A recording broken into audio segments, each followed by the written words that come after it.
my! It smells Go, so Caleb. bad. Go, Caleb. Go, Caleb. Exactly what I expected. I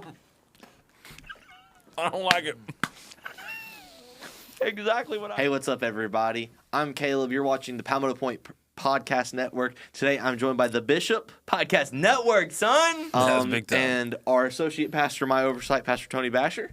Strange Food, Strange Takes. Strange Foods. Politics Edition. We're going to dive right in. We've got 5 foods and a whole load of questionnaires. We're going to talk about, today specifically, Christian faith involved with politics. Yeah, so politics typically inside of Christianity oftentimes hasn't mixed very well. People have been told to stay quiet, to avoid said thing, and so we don't talk about certain things. Pastor Tony and I both,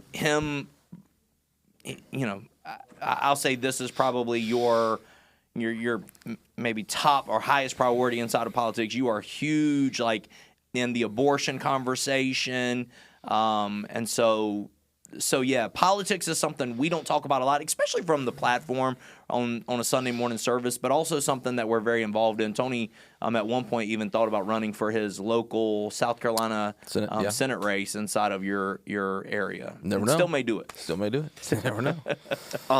Even to speak to that. And something you love and are passionate about, and so I do not associate. I thought, you send me political stuff all the time. No. My kids, so going through COVID, whenever they were at home, they would get done with their schoolwork in like 4 minutes. Yeah, you had like a literal 15 minutes worth of work. Yeah, and then I would be like, okay, here goes what we're going to do. At that time, PragerU was like huge, and I was like, you're going to watch a video on our founding fathers today. Yeah. And you're going to watch a video on, and there were these videos that I would find and pull up and get you guys to watch so that you could be established in some understandings inside of your life.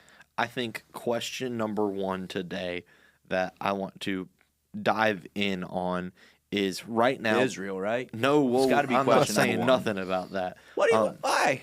It's okay. I don't want us to be. I don't want us. We got to be guarded, which is why it's good you're on the podcast, because you're very guarded with your words.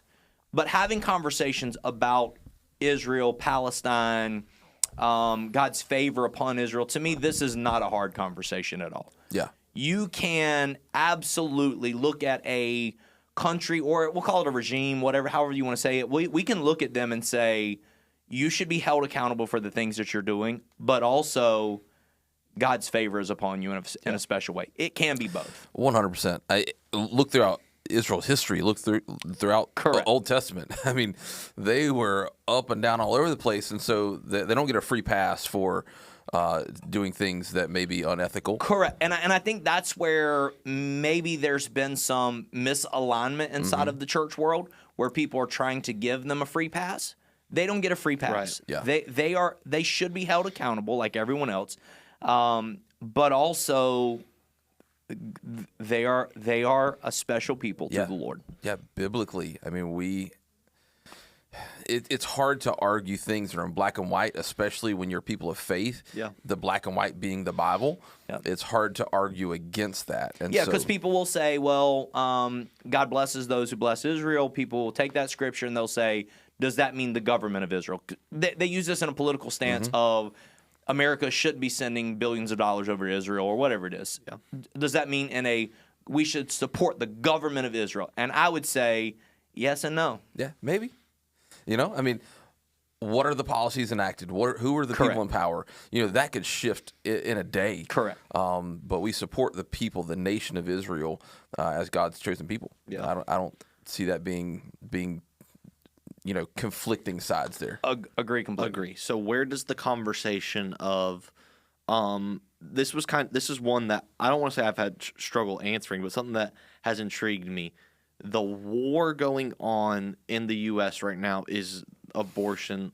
The left versus right is nuts, but specifically that topic. And where do we put the value of human life? Is the value of human life based off of based off of an unborn? Gavin, I'm gonna need Or- you to help me come get this can lid off. Or where do we place the value of human life inside of wars and things that are even happening in other areas that we have to be? I think this is a great question, and probably one of. So this is a jalapeno stuffed olive. I don't like a single title of that. I don't like jalapenos, olives, There's not or one, stuffing. There's I not don't like one olives thing either. in here that I can think get down was with gonna some with some jalapenos, but I do not like the olives. But jalapeno stuffed olives. So what I did was whenever I was in Tennessee, I stopped at this store and got 3 or 5 canned food type things of random food, strange foods, like a jalapeno. And there's going to be people that are going to be like, that's not gross. This doesn't have to be gross. It's just strange. I've never had a jalapeno stuffed olive before. it's got a very strong vinegary So smell. the value of human life. Yeah, That is the question. Ready? Jalapeno stuffed olive, there we go. human life, value of human life. Oh my gosh, that's so bad. It's strong. It's not bad. I could eat another one of those. Yeah, it's not too bad. I mean, I don't want another one. I could see how people would like that. Oh, a jalapeno is jalapenoing. I think our faces make it look worse than it is. Yeah, I agree. It's very vinegary. I hate stuff like this. Caleb hates strange foods, y'all. If you only knew. Like, he would sit at the table and refuse to eat mac and cheese. It's true. Mac and cheese. Just refused to eat it. Not just mac and cheese. There were a lot of things, but mac and cheese is the one that it was like, oh. All right, so let's talk value of human life. Texture. Okay. Seal So those. to me, the value of human life. There's this question specifically it's got some caveats to it, but the value of human life comes from God. End of story. Correct. Like So why is it okay to take life in war? So there's the difference in a innocent human life and a maybe not innocent human life. I mean, in the Bible, it talks about the Ten Commandments: "Thou shalt not kill." But the more accurate translation would be, "Thou shalt do no murder." Yeah. And so, it's been One of the traditionally 7 things God hates: hands that shed innocent blood. innocent blood. Now the flip side is the Lord loves everyone. Right. Yes. He loves everybody, and it's not His desire that any should perish. Innocent blood, yes. Even inside of war, there are times where Again, I innocent think blood is shed. That's probably the biggest conversation that the generation that I'm a part of is having, is the issues with what's going on all across the world. Is what we get it. The terrorist group doing the thing, we understand. But where do we place inside of not even our culture, but inside of our hearts, the upsetness we have towards the political decisions being made when they're impacting so many innocent lives? It's really a great question because I don't think we talk about stuff like this nearly enough. Our generation grew up through some wars. The generation before us grew up through some wars where even like Vietnam, whenever it was at its peak, there was a huge political movement to push back against the people. You think beets smell yummy? We took the lid off, and it started smelling in here. Very uncomfortable. But even with Vietnam, there were like people who were pressing. There was a huge political, backlash to sending our kids to Vietnam, and so I think what you're experiencing is something that has always been experienced inside of the culture of, hey, something doesn't feel right about this, and in every war or conflict, something doesn't feel right about it. So I would say, yes, people are accurate in that feeling and that understanding, because the truth is, in war there is no winner. Yeah. Like what is the win here? There's a victor, but not a winner. Correct. And I think that every generation you have very idealistic young people that are saying war is wrong regardless. Correct. But then more mature older adults know that when there is a evil, you have to fight that evil. Right. And then comes the dynamics of okay, well, what's Hitler's version of evil Yeah. was different than somebody else's version of evil. He was proclaiming to be fighting against evil. Yeah. If Iran, is that who we just Iran, attacked? yeah. If Iran literally was 80, 90% to a nuclear weapon like they're talking about, and in their book of truth, their version of the Bible, they are actively ready for Armageddon, this end day battle. They want to be a part of this because then that's when their Messiah is going to come. If they are that close and we are taking again, we don't have all the information. We don't know what people know who are, in the CIA or whatever. We don't know all the information. But if you're stepping back and saying, hey, if they're truly that close and they're going to hurt a lot of innocent people, you make this decision now to hurt a few, through the process, or to take out a few through the process, as bad as as awful as it is. And this is where it feels like you're almost choosing between two evils. Yeah. And it's really noble to say we choose no evil.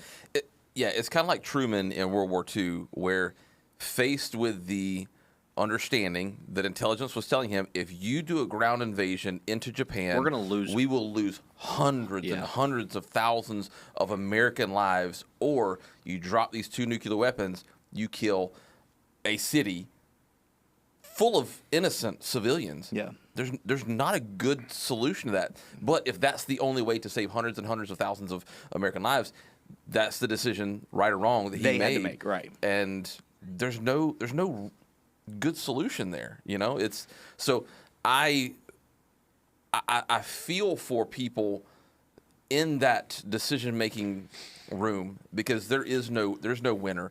The civilians of Nagasaki didn't sign up to be even in the military. You know what I mean? They didn't sign up for war. Right. You sign up for war, you know what you're getting into. Yeah. Right. It's one thing to kill a soldier who is actively trying to kill you because you're at war. You have signed up and you are agreed. Now, same thing we say about somebody breaking into your house. Yes. Right? Like, you are actively putting my family in a threatening position. I am actively not wanting that to happen. Yes.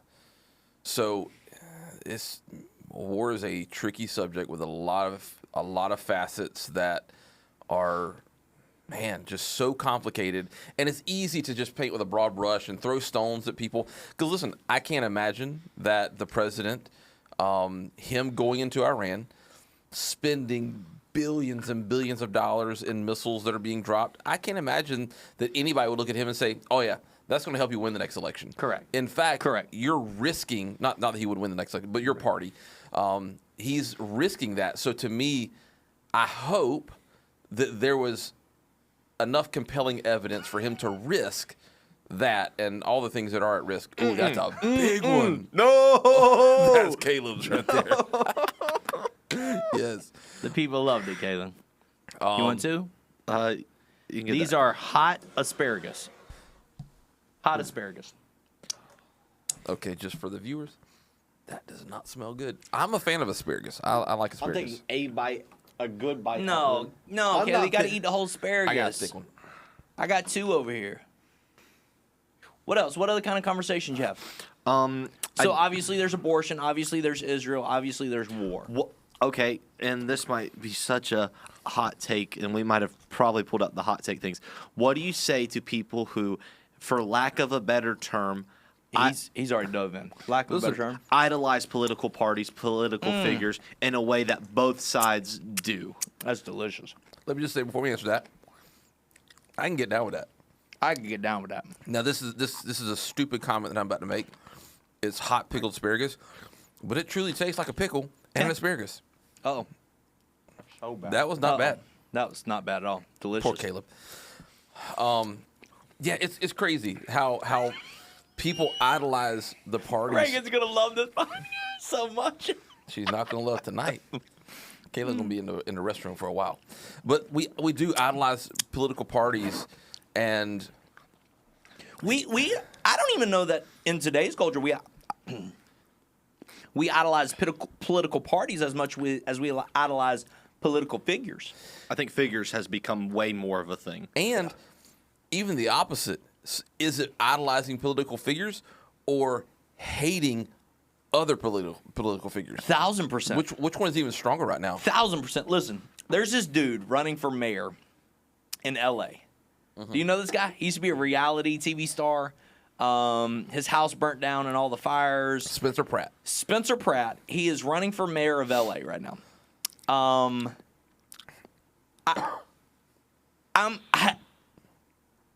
Bill Mayer.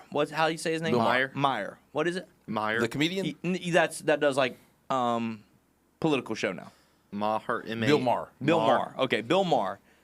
He was talking about Spencer Pratt, and he was like, such a charming dude. Yeah. He's like, I enjoyed the conversation with him. He's like, he's not weird. He sells crystals. That's a little weird. He's like, but he's not weird. He's like, he's just a dude that got hurt, house burnt down, and he's fighting for something that he believes in. And he's like, and I respect that. I'm like, where is that? Because our culture has demonized everybody from the party that they don't like. So this is what's crazy, I think, in America's political climate. Bill Maher used to be like he was the extreme side. left, yeah. And the crazy thing is just like we look at him now where he's somewhat objective, and it's not that he's changed. He just hasn't changed like everybody else. Correct. We've went so far left and so far right that we look at Bill Maher. He's literally the guy. I've quoted this so many times.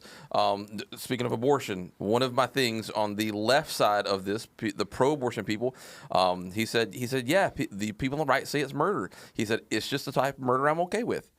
Like, that's the guy who now is more objective. But at least he's saying it's murder. Yeah. At least he's willing to make that stance. Yeah. It's rather than a clump of cells. Like, listen, we talk about this a lot. In 1962, a clump of cells made sense because they didn't have the scientific understanding that we have today. Yeah.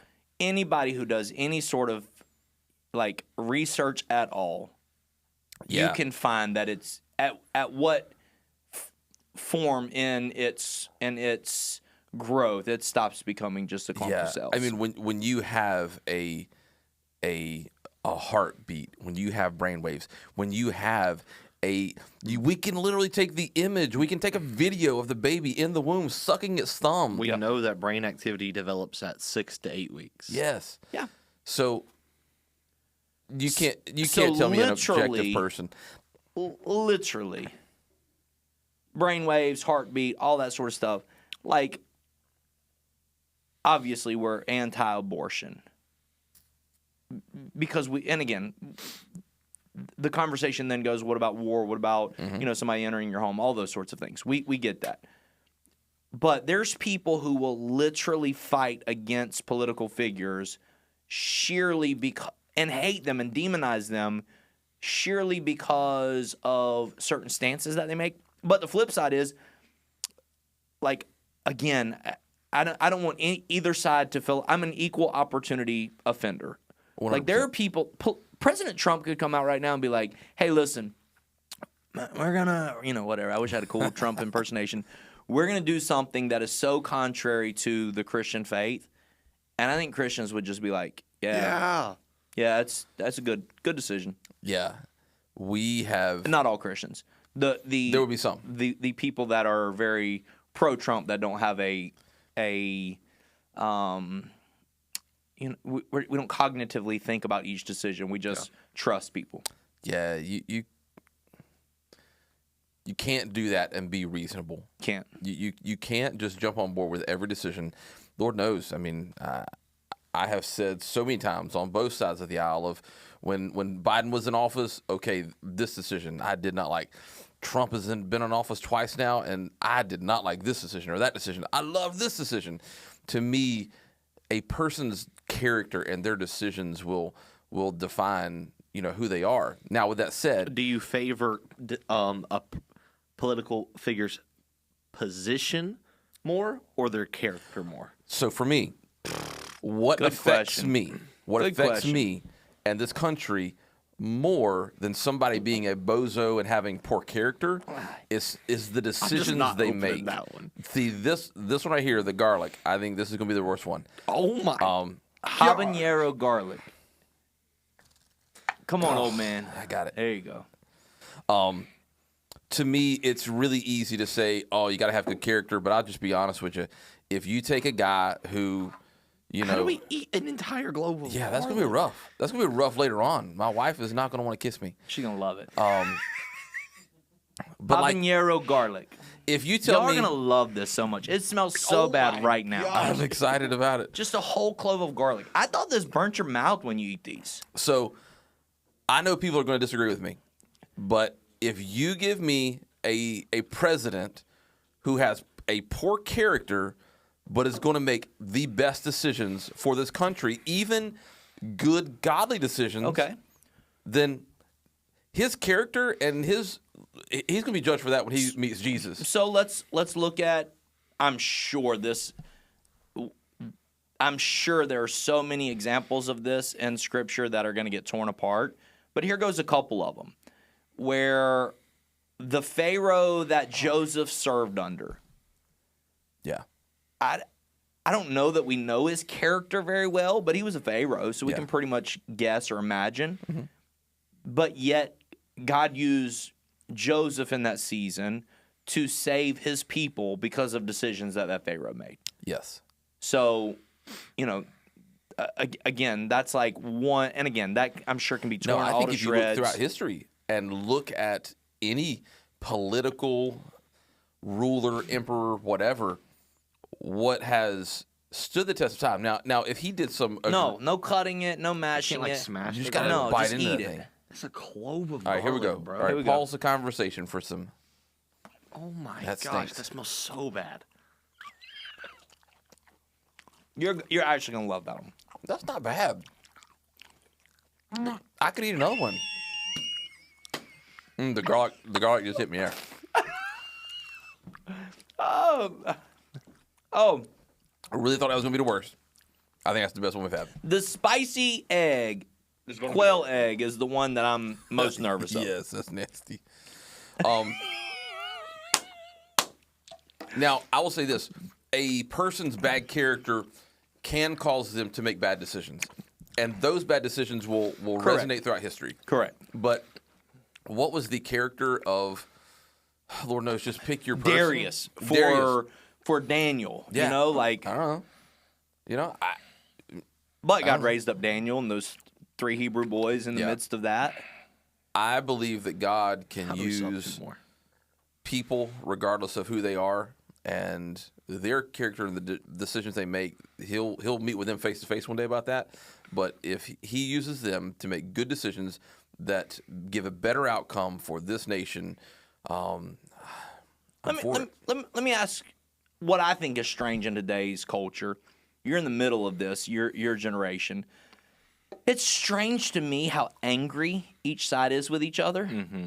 Like, this is just normal to you, right? That each side is so angry with each other that they just, you're a liar, you're terrible, you're awful, our policies are his policies or whatever. And, like, that's what you know in politics, right? That's all you've seen your whole life. Yeah, I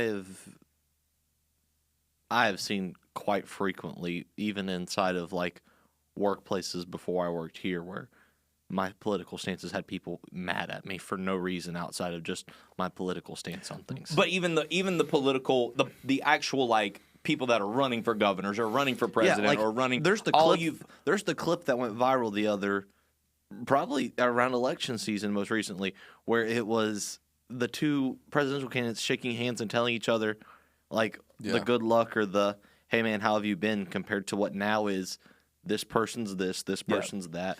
Very hatred. Yeah, I remember President Obama, whoever he was running against the first term, maybe I can't remember, but there's that moment where he's shaking his hand and telling him, hey, good luck and all that sort of stuff. Yeah, I think if you go further back in our history, it was very candidate on candidate nastiness. Yeah.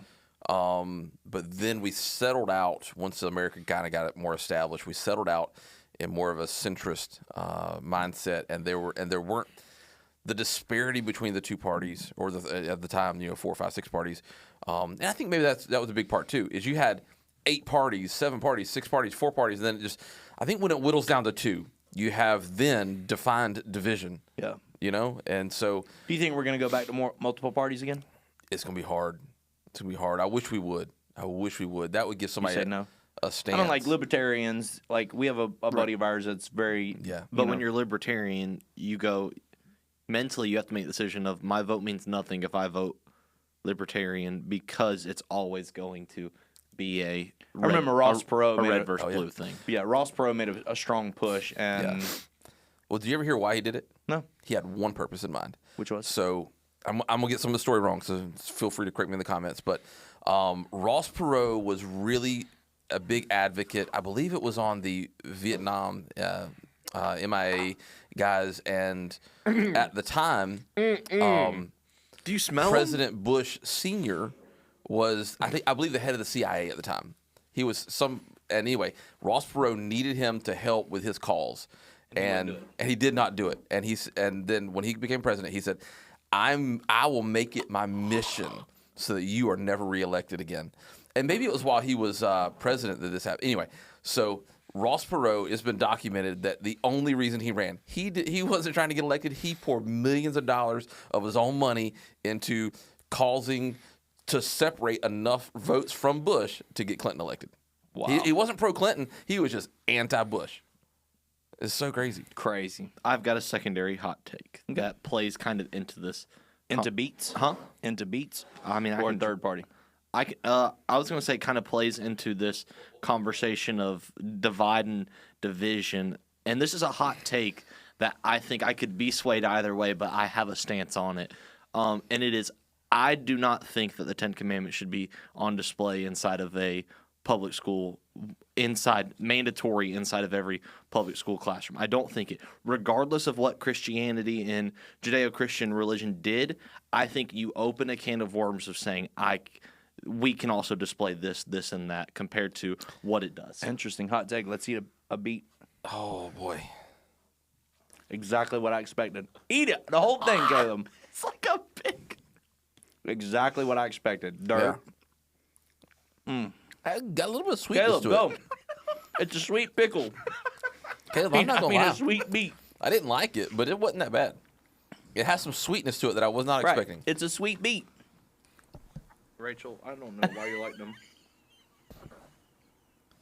I expected it to be a little All right, different. 10 Commandments in the school. Hot take. So my question is, why are they there? If they're there simply because the freedom of religion allows us to choose and have the freedom to put them there, then I agree. You're opening a can of worms. But if we are putting them there, hearkening back to America's founding and the core beliefs that it instituted and influenced our nation's founding, then I believe they belong there as a historical marker of how this nation was founded and on the values it was founded. I have a strong take that I'll probably tone down here, and I'll just say there's Americans that don't live by the Ten Commandments, adults. So to get so angry when prayer was taken out of school, but yet you don't pray with your children. To get so angry when the Ten Commandments is taken out of the school, but yet you're not living by the Ten Commandments. Like, there's so much hypocrisy inside of this conversation that it wears me out for our faith and our walk. I would say every kid needs to learn the Declaration of Independence. Every kid needs to learn The Bill of Rights. The Bill of Rights. You know, the art. Like we need to go back teaching, not only through elementary school, but like some math type stuff, the way we do with math, where you need this for the rest of your life. I thought I would never need, algebra. Here I am using some algebra with how to get this beat, the angles to get it down to where so I think we didn't realize whenever they were trying to figure out subjects for our generation, they didn't realize how important it was to teach them of our history. And so it became almost like a secondary subject where English and math were top subjects, social studies, geography, world history, those sorts of things were secondary subjects. And it's like, nah, man, we need to go back and start teaching this stuff again. So for me, I kind of agree with kind of like this middle ground here where, man, we need the Ten Commandments because it harkens back, but we also need the Bill of Rights. We also need the Declaration of Independence. We also need, some real American history classes that aren't just fourth grade American history classes that our kids are learning as their minds are developing. Yeah. That's actually telling them about real life American history so that they understand why there are 10 Commandments on the wall. Yeah, I agree. I think that the sacrifice of the people who died for our freedom deserve to have their story told. Agree. And I think that in history classes across America, we are doing a poor job of instilling that. You see it, in people coming out of high school right now who can't tell you half of what they should be able to tell you. Ooh, these are the bad ones. The quail eggs. Oh my gosh. But for me, I just think that I ain't opening it. You're going to have to call Gavin on that one, open okay? Oh. I wonder if we just don't want to open it. Oh. Here you go. Oh my. Quail eggs. I want that little one that's floating on top. Just keep it a jalapeno out of there. That's not the egg part. Are you sure? It's the garlic. There's garlic in this thing too, dang it. This junk might be good. Caleb is making a mess. He's like, what is happening? I'm trying to put the lid on. What else? You got another strange take? Political take? Takes. As we finish up with a quail egg? Let's give him that boom drop. Boom drop, like the best one I have? Yeah, best one you got right here. I can't wait to eat this egg. I actually can't wait to see Caleb eat this egg. So I'm assuming it's a boiled egg that they've pickled. It's got to be a boiled egg, yeah. Yeah, What if it's like one of those quail eggs where there's actually the baby bird inside it? Hold on, Tony. Wait. You got to wait for Caleb. I'm excited. Caleb, get your quail egg. I'll come up with a political take. All right, let's talk about South Carolina's race. Okay, that's fine. I got one too. Good. Oh no, let's Hit do yours. something. What should the Christian policy be? The mindset, the viewpoint on how we treat people when it comes to the elderly, disabled, vulnerable. My tax dollars go to take care of them. Yeah, I think this goes back to the abortion conversation. The respect and honor for human life in all respects and all. I have a hot take on this. Go ahead. If I don't like the eggs. Christian people of America were tithing 10% of what they should be So tithing, true stat right here. that not a dime of federal money would need to be given to taking care of our older folks. If the church was doing their jobs fully, that and then having the resources by the people tithing, then I don't think that. I think the government stepping in is the right thing. Yeah. I think they have to do it because of a lack of what the church has done. And I think people would say to you, well, then the church are not allocating their resources well. And I would say to them, I handle the finances of this church, and I can tell you we would love to allocate those resources there to take care of our elderly people. Yeah, and I think people would say, again, I'll just playing the devil's advocate, I think people would say things like, oh, well, if you didn't have this big building and you're and that's where it comes in. People will throw stones at the church saying, well, we would give more if we could trust the church more with our money. Do you think the government is who you're trusting? right. Like at its core, at least the church has a set of values that would point to us being able to handle Yeah, and it's that literally active in your life. better. Yeah, exactly. You go to church. If you're a Christian, you go to church. Yeah. You trust your pastor. You don't go to government. Yes.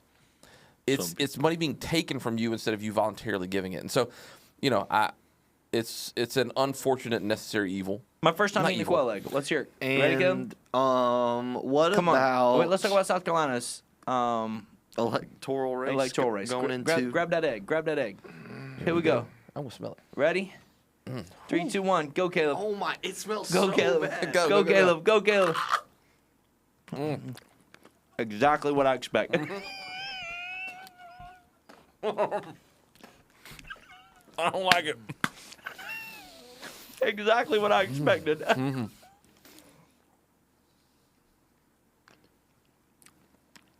That's delicious. That was the worst. That was the worst thing we've had all day by far. So you don't have to say who you're voting for. Let's go to this conversation. Have you researched each candidate and have you thought about who you're voting for, Caleb? I have not looked into the South Carolina race enough. Because we're how far away? November? Oh, primaries. Yeah, we're at primaries right now. Primaries are in. Let's say when this drops a week. We may be over. It may be past by the time this drops. Primaries. Seriously, I'm not going to answer that. Yeah. That was bad. So That's exactly what I thought it would taste like. I was hoping that it would taste better. gotcha. ChatGPT helped me with the most recent things that are going on in South Carolina politics right now. Obviously, the race to replace McMaster. That's when. When is that vote? That's a part of our regular vote, isn't it? In November. Yeah. November. So there's no primaries for that. South Carolina. We have the Republican primary to determine There has to be primaries. who are because McMaster can't run June again, 9th. sort of thing. June 9th. Yeah, And I was then about to say, it's primary right around runoff the date corner is here. June 23rd. So yeah, like next Yeah. week. Yeah. That's the Republican primaries. So have you looked into the people that are running? Pamela Yvette, Nancy Mace, and Ralph Norman are the three leading conservative candidates to replace No. McMaster. You have the Attorney General, Yeah, you got the Attorney Wilson, General. Al Wilson, and you have, did you say Rom Reddy? Rahm, yep. Norman, Yvette, Mace, Kimbrell, Wilson, and Reddy. Yeah, yeah, yeah. So have you looked into these candidates, Tony? Not as Not much really? as not as much as I would. Not as much as I will. I will by vote time. Yeah. Yeah. So What are you looking for in South Carolina? What are you looking for? Same question. for me in South Carolina, because this is the weird part about government, about politics right here, is you get more affected by your local 1000%. offices Yeah. than And South Carolina, Yeah. South Carolina affects you way more. Yeah. You sit here and you don't care about when you get to the voting booth, you're like, I don't know who in the world these school board people are, but they affect you and your kids more than Literally. some dude in Washington. Literally. And so, for me, I'm looking for somebody who is strong on the values that I hold most dear, all the ancillary topics about things that are, maybe not the strongest in my heart. And I think that's what I don't care who you are. I don't care if you're a female, if you're African American. I don't care if you're Asian. None of that matters. I don't care about your background. I don't even care if you're born and raised in South Carolina. You want to represent South Carolina. If you can do it well, Yeah. if you are strong on the parts of the political race that I hold most dear, and I wish that everybody would just do their research. And Lord knows, I can tell you some of the things, but I can't tell you exactly what they're all running on right now. They're big topics, but by the time I go in that voting booth, I'm going to know For sure. which one is the strongest for me. I'm not endorsing anybody, but please do your research. What about you? What are you looking at whenever you go in the voting booth? Who's going to hold closest to what affects me and my generation? All piggybacking off what Pastor Tony said specifically, obviously caring about what holds true to my Christian values and things, but also making sure that whoever we're voting in is somebody who cares about the generation that I'm a part of as much as the generation of y'all and those older and stuff, those who, like we're all taxpayers sort of deal. For sure. Where who's going to be the person that, and we're even seeing this inside of our South Carolina State Church of God stuff, where do they care enough about our generation and what comes next and stuff rather than the right now? Yeah, interesting. Strange foods, strange takes. Gross Politics foods, at its political takes. Thanks for hanging out. I think that one thing. Oh, you real want to keep quick, going? Just one You quick got thing. more stuff to talk just got about. one We ain't got no more strange foods. Bring that gummy bear. Production said another egg. All right, Caleb. I think that, Another egg. I'll talk while you eat. I think that one thing that, like Caleb said, is, important Christian values and such. No, you don't want one? I think that No, Mr. Jamie. for me, abortion, huge topic. Like there's lines that I have to draw in the sand. For sure. But unfortunately, more than likely, you're going to have to go into the voting booth and you're going to have to choose a candidate that may veer from you on a topic or two. And so it's important for people to understand what's important. Like what's important to you? Not just, hey, I can check all these boxes. What's important to you and your family? What's going to impact your family? Benjamin Franklin, I'm going to get this quote wrong, but Benjamin Franklin said that when people learn that they can vote themselves money, the democracy's over. And unfortunately, that's where we're at. That's bore out to be true. Whenever one side says, hey, listen, I will subsidize this, so I'll throw money at you, because the government knows I can throw a little bit of money, I'll get their vote. And then history goes on. Then the other side says, okay, I can throw this money at you and basically buy your vote, buy what I can give you instead of what I can do for this country to set it up to be successful as a whole. So, no, it's important. We enjoyed spending time with y'all today. Thanks for hanging out. Hopefully on the next one, we have fun foods, fun takes. Peace.